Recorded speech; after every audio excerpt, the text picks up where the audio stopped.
ఓం పరబ్రహ్మణే నమః. ఓం శ్రీ మహాగణాధిపతయే నమః. ఓం శ్రీ మహాసరస్వత్యై నమః. శ్రీ గురుభ్యో నమః. హరి ఓం. అగజానన పద్మార్కం గజానన మహర్నిశం అనేకదం తం భక్తానాం ఏకదంతముపాస్మహే. మంగళ శ్లోకములతో మహాగణపతిని ప్రార్థన చేసి మనలోని గుణదోషములను తొలగించి గోవిందుని సాన్నిధ్యమును కలిగించే వ్యాస గురుదేవుని స్తుతిస్తూ ఉన్నాం. వ్యాసాయ విష్ణురూపాయ వ్యాసరూపాయ విష్ణవే నమో వై బ్రహ్మనిధయే వాసిష్ఠాయ నమో నమః. నారాయణం నమస్కృత్య నరం చైవ నరోత్తమం దేవీం సరస్వతీం వ్యాసం తతో జయముదీరయేత్. పవిత్రతకు పవిత్రుడైనటువంటి వాడు, సకల శుభములకి శుభప్రదుడైనటువంటి వాడు, దేవతలకు ప్రభువై భూతకోటికి తానే తండ్రి అయినటువంటి సర్వోత్కృష్టమైన తేజస్వరూపుడు, పరమ తపస్వి అయినటువంటి వాడు, పరబ్రహ్మ అయినటువంటి వాడు, పరమాశ్రయమైనటువంటి వాడు శ్రీమన్మహావిష్ణువు మన అందరికీ పరమాగతి అయి ఉన్నాడు. సర్వధర్మములలో ఏది ఉత్తమోత్తమమైనటువంటి ధర్మము అని ధర్మరాజు భీష్ముని ప్రశ్నించారు. కోధర్మ సర్వధర్మాణం భవతః పరమోమతః అన్న ప్రశ్నకు ఆది అంతములు ఆద్యంతములు లేనివాడును, సకలలోక ప్రభువును, సర్వసాక్షి అయిన విష్ణుదేవుని ఆరాధించడం ద్వారా జన్మ సంసార బంధనములన్నీ కూడా తొలగిపోయి మోక్షము ముక్తి శ్రీమన్మహావిష్ణువు ద్వారా లభ్యమవుతూ ఉంది. అటువంటి శ్రీమన్నారాయణుడే ఆరాధ్య దైవంగా భావించి శ్రీ మహావిష్ణు ప్రీత్యర్థే అంటూ శ్రీమద్ అష్టాదశ పురాణాంతర్భూతంబగు శ్రీ స్కాంద పురాణాంతర్గత వైష్ణవ ఖండమునందు వైశాఖ మాహాత్మ్యములోని ద్వితీయ అధ్యాయము ద్వారా వైశాఖమాస దాన ధర్మ విధి వాటి ఫలితములని తెలుసుకుంటూ ఉన్నాం. ఈ వైశాఖ మాసముని మాధవ మాసము అని కూడా పిలుస్తూ ఉంటారు. నారద మహర్షి తెలియచేస్తూ ఉన్నారు, న మాధవ సమోమాసో, మాధవ మాసము మించినటువంటి మాసము వేరొకటి లేదు, వైశాఖ మాసము మించినటువంటి మాసము వేరొకటి లేదు.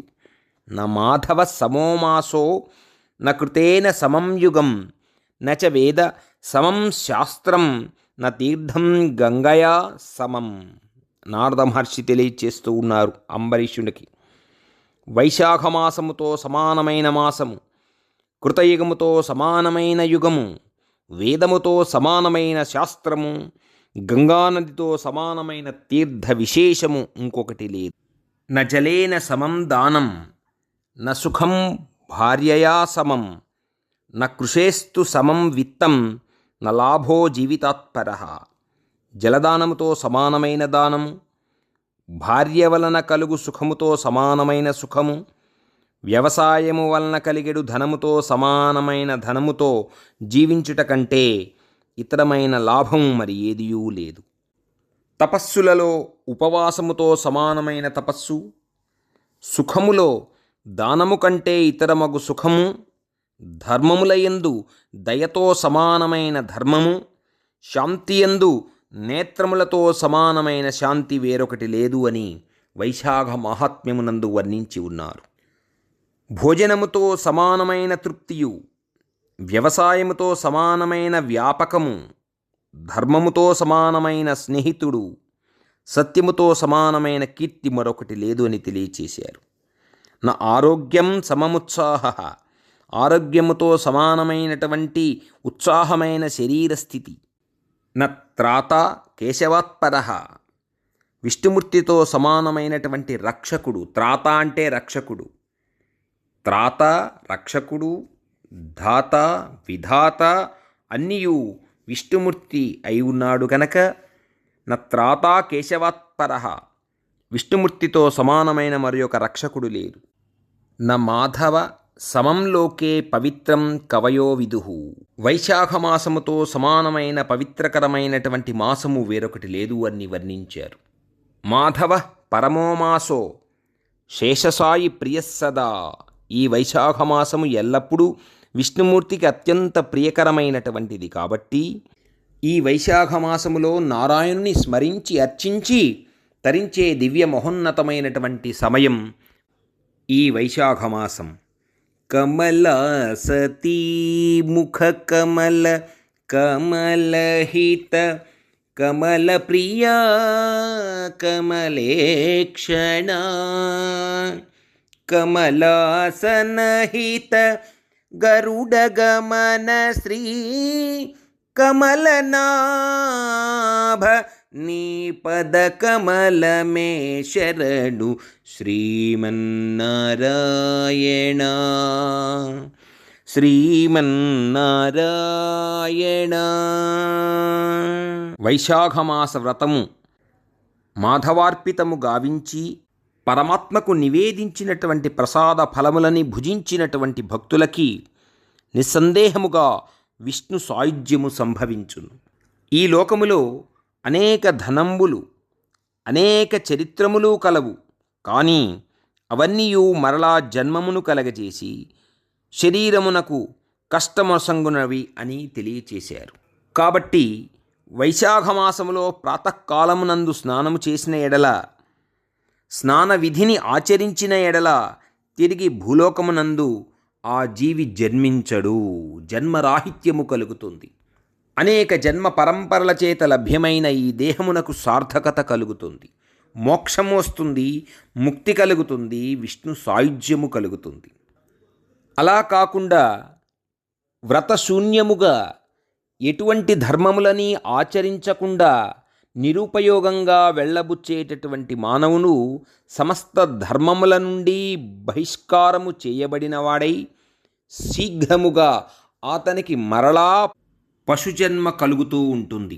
మరలా నారద మహర్షి తెలియచేస్తూ ఉన్నారు, ధర్మము చేయువారల్లో శ్రేష్ఠువగు ఓ అంబరీష, మనుష్య జన్మం వెత్తిన ఏ నరులు వైశాఖమాసమును వ్రతశూన్యముగా గడుపుతూ ఉన్నారో అట్టివారు చేసినటువంటి యజ్ఞ యాగాది పూజలు వ్రతములు ఇలాంటి ధర్మములన్నీ కూడా వ్యర్థము అగును. అందుచేత అన్ని ధర్మములకి మూలమైనటువంటి ధర్మం వైశాఖ వ్రత ధర్మము అని నారద మహర్షి అంబరీషునికి తెలియచేస్తూ ఉన్నారు. సమస్త దానములయందు ఏ పుణ్యము కలదో, గంగాది సమస్త తీర్థములయందు ఏ ఫలము కలదో అటువంటి ఫలము వైశాఖమాసములో జలదానము చేసిన ఎడల లభ్యమగును. వైశాఖమాస కర్తవ్యం భూతి కామేన సర్వదానాధికం హితత్, జలదానం సర్వదానాధికం హితత్. పుణ్యమనే ఐశ్వర్యము పొంద నిశ్చయించినటువంటి వాడు ఈ వైశాఖమాసములో శ్రేష్టమైన జలదానమును ఉనర్చిన ఎడల బ్రహ్మ విష్ణు మహేశ్వరులకు సమస్త దేవతలకు తృప్తి నొందిన వారగుదురు. అంచేత జలదానం సర్వదానాధికం హితత్, అన్ని దానములలో జలదానము శ్రేష్టంబై ఉన్నది. బరువులను కొలిచే త్రాసులో ఒక పక్కన జలదానమును మరి ఒక పక్కన ఇతరమైన వస్తుదానములను ఉంచగా జలదానమే మెగ్గుగా తూచబడును. అనేక బాటసారులు నడుచుచుండెడి మార్గమధ్యమునందు జలదానము నిమిత్తమై చలివేంద్రములను ఏర్పరచి వైశాఖమాసములో ఎవడు జలమునిచ్చుచున్నాడో అట్టి సత్పురుషుడు తన వంశమునందు జనించిన కోటి తరముల వారైనను నరకములోకమునందు ఉన్నను విష్ణులోకమునకు వెళ్ళెదరు. ఓ రాజశ్రేష్ఠ, చలివేంద్రము ఏర్పరచి జలదానము చేయుట దేవతలకు, పితృదేవతలకు, మునీశ్వరులకు మిక్కిలి సంతోషకరమై ఉన్నది. ఎవరు జలదానము చేయడో అట్టివాడు ఈ భూమియందు చాతక పక్షిలాగా జనించును. ఎవడు దప్పిక కలిగిన మహానుభావులకు చల్లనైన జలమును ఇస్తూ ఉన్నాడో అట్టి మనుష్యుడు అంతమాత్రమున్నే అనేక రాజసూయ యాగములు చేసిన ఫలితాన్ని పొందుతూ ఉంటాడు. అలాగే సలిలం సలిలకాంక్షి ఛాయాం ఛాయానుపీచ్చతి వ్యజనం వ్యజనకాంక్షీ వైశాఖే మాసి భూమిప జలం ఛత్రం చ వ్యజనం దానం ఏషాం విశిష్యతే.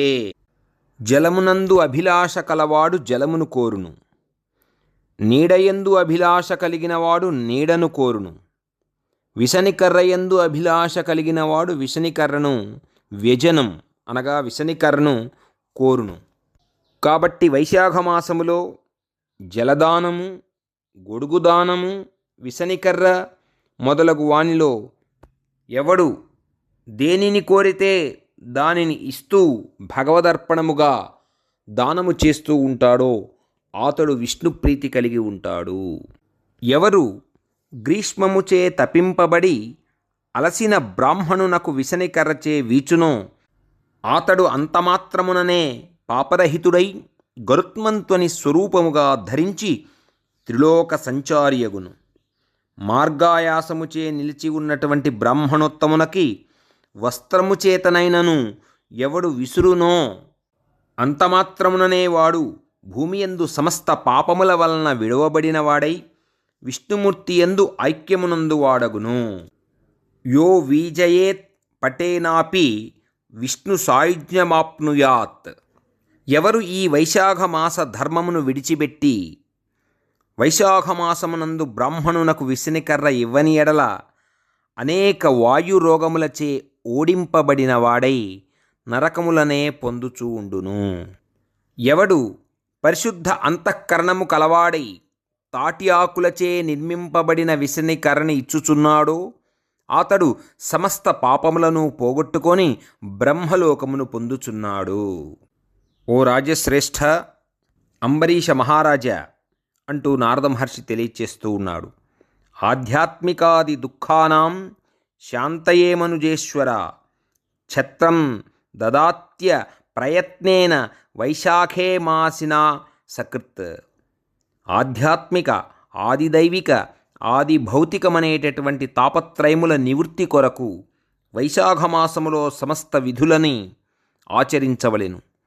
జలదానమును, గొడుగుదానమును, విసనికర్రను దానముగా ఒనర్చి ఉపశమనమును పోగొట్టేటటువంటి ఈ ఉపకరణములని దానమొనర్చుట ద్వారా తాపత్రయములు అనబడేటటువంటి ఆధ్యాత్మిక, ఆది దైవిక, ఆది భౌతికముల నుండి ఉపశమనము కలిగి దుఃఖము నివృత్తి అయి అఖండమైనటువంటి పుణ్యాన్ని ఈ వైశాఖ మాసంలో పొందగలుగుతాడు. ఎవరైతే విసనికర్రని దానము చేయడో అతడు నరకమున పాపమున అనుభవించి భూలోకములో కలుషము గలవాడై జనియించును. అలాగే వైశాఖమాసమునందు గొడుగు దానము చేయనివాడు నీడలేనివాడై క్రూరమగు గొప్ప పిశాచి అయి భూమి యందు పుట్టును. అలాగే ఈ వైశాఖమాసమునందు చెప్పులు దానము చేయవలెను. విష్ణుమూర్తికి ప్రీతికరమైన వైశాఖమాసమునందు చెప్పులు దానము చేయునో అట్టి పుణ్యాత్ముడు యమభటులను తిరస్కరించి విష్ణులోకమునకు వెళ్ళును. యమదూతాన్ని నిరాకృత్యా విష్ణులోకం సగచ్చతి. విష్ణుమూర్తికి ప్రియకరమైన వైశాఖమాసములో ఎవడు చెప్పులు దానమిచ్చునో అట్టివానికి ఇహలోకమునందు కష్టములు గాని పరలోకమునందు నరకము గాని సంభవము జరగదు. అలాగే ఈ వైశాఖమాసములో పాదుకలని దానము ఇచ్చినచో అట్టివాడు కోటి జన్మల పర్యంతము భూమియందు రాజుగా పుట్టుచూ ఉండును. అలాగే మార్గమధ్యమున వెళ్ళేటటువంటి వారికి ఆయాసమును పోగొట్టేటటువంటి విధంగా బాటసారులకు మండపమును ఎవరు కట్టించునో అట్టివాని ఫలము చెప్పుటకు బ్రహ్మదేవుండైనను సమర్థుడు కాడు. తస్య పుణ్యఫలం వక్తుం బ్రహ్మణాపి నశక్యతే. మధ్యాహ్న కాలమునందు వచ్చినటువంటి అతిథియగు బ్రాహ్మణునికి ఎవడు భోజనము ఏర్పరచునో అట్టివాని ఫలమునకంతయు బ్రహ్మదేవుండైనను నిరూపించలేడు. న తస్య ఫల విశ్రాంతి బ్రహ్మణాపి నిరూపిత. నారద మహర్షి వైశాఖమాస దాన ధర్మముల విషయములని అంబరీషునికి తెలియచేస్తూ ఉన్నారు. ఓ అంబరీష మహారాజా, అన్నదానము తక్షణమునందే మనుష్యులకు తృప్తి చేయును. కాబట్టి మూడు లోకముల యందు అన్నదానముతో సమానమైన దానము వేరొకటి లేదు. మార్గమునందు అలసి వచ్చినట్టి బ్రాహ్మణునకు కుశల ప్రశ్నలు వేసి మర్యాదపూర్వకముగా అన్నం ఇచ్చిన ఎడల అట్టివాని పుణ్యఫలము చెప్పుటకు బ్రహ్మదేవుడైనను సమర్థుడు కాదు. తస్య పుణ్యఫలం వక్తుం బ్రహ్మణా వినశక్యతే. ఆకలితో బాధింపబడుతున్నటువంటి వాడికి భార్య, సంతానము, గృహము, వస్త్రము, అలంకరణములు, ఆభరణములు మొన్నగునవన్నీ కూడా నిష్ప్రయోజనమైనటువంటివి. కాబట్టి అన్నదానముతో సమానమగు దానము ఇదివరలో కలుగలేదు, ముందు కలుగబోదు. తస్మాత్ అన్న సమం దానం నభూతం న భవిష్యతి. ఈ వైశాఖ మాసములో మార్గాయాసముచే వచ్చినటువంటి బ్రాహ్మణులకు సేవ ఒసంగడో వాడు భూలోకములో పిశాచమై పుట్టి తన మాంసమును తానే భక్షించును. కాబట్టి తన శక్త్యానుసారము బ్రాహ్మణులకు అన్నదానము చేయవలెను. లోకములో పుట్టుకకు కారణమైన తల్లిదండ్రులతో సమానమైనటువంటి వారుగా అన్నంబిడి పోషించినటువంటి వారిని తండ్రితో సమానము అని తెలియచేస్తూ ఉంటుంది శాస్త్రము. అట్టి విశేష సౌఖ్యమునిచ్చునటువంటిది కాబట్టి అన్నదానము అధికమైన దానముగా కొనియాడుతూ ఉన్నారు. శత్రువులను జయించునట్టి ఓ అంబరీష, అన్నదానము చేయువానియందు సమస్త తీర్థములు, సమస్త దేవతలు, సమస్త ధర్మములు నివసించి ఉన్నవి. కాబట్టి అన్నదాత సర్వతీర్థ దేవతాస్వరూపుడు, సర్వదేవతాస్వరూపుడు, సర్వధర్మస్వరూపుడు. అనగా అన్నదానమున అన్ని తీర్థములయందు స్నానము చేసిన పుణ్యము, సర్వదేవతలని పూజ చేసిన ఫలితము, సర్వధర్మములు ఆచరించిన ఫలితము అన్నదాతకు కలుగుతుంది అని భావము. అంతటి విశేషమైనటువంటి వైశాఖమాసములో శ్రీ మహావిష్ణువునకు ప్రీతికరముగా జలదానము, గొడుగు దానము, విసనకర్ర దానము, చెప్పులు దానము, పాదుకలు దానము, నీడను ఇచ్చే మండప నిర్మాణములు, అన్నదానములు చేసి వివిధములైనటువంటి దానముల ద్వారా వచ్చేటటువంటి ఫలితములతో అఖండమైనటువంటి పుణ్యమును పొంది విష్ణు సాయుధ్యమును పొందే విధముగా ఈ వైశాఖ మాసమును సార్థకత చేసుకుందాం, తరిద్దాం. ఇతి శ్రీ స్కాందపురాణాంతర్గత వైష్ణవఖండే వైశాఖ మాహాత్మ్యం నారద అంబరీష సంవాదే ద్వితీయోధ్యాయం సమాప్తః. స్వస్తి ప్రజాభ్యః పరిపాలయంతాం న్యాయేన మార్గేణ మహిమహీషాః. గోబ్రాహ్మణేభ్యः శుభమస్తు నిత్యం. లోకాः సమస్తాः సుఖినో భవంతు. కాలే వర్షతు పర్జన్యః పృథివీ సస్యశాలినీ. దేశోऽयं క్షోభరహితో బ్రాహ్మణాः సంతు నిర్భయాः. అపుత్రాः పుత్రిణः సంతు, పుత్రిణः సంతు పౌత్రిణः. అధనాः సధనాः సంతు, జీవంతు శరదాం శతం. ఓం సర్వే జనాः సుఖినో భవంతు. అసతో మా సద్గమయ, తమసో మా జ్యోతిర్గమయ, మృత్యోర్మా అమృతంగమయ. ఓం శాంతి శాంతి శాంతి.